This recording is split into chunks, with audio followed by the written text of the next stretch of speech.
Medieval Europe. Not only were the streets filled with human waste, but their culinary habits were equally bizarre. At a feast from that era, you might have found mummies on the table alongside steak and bread covered in bird droppings, as well as crawling with maggots. The scarcity of mummies today can be traced back to Europeans consuming them entirely. Medieval medical texts claimed mummies could cure a range of ailments from tumors and gout to the plague and even syphilis. Mummies were fried into steaks, ground into powder, used as seasoning for bread and wine, and even made into paint, mummy brown, leaving their mark on numerous famous paintings.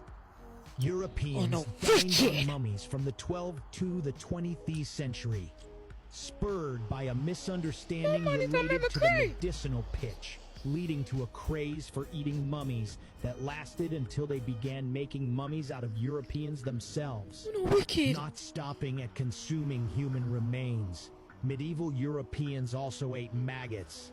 Italian bakers would leave bread outside to attract flies to lay eggs.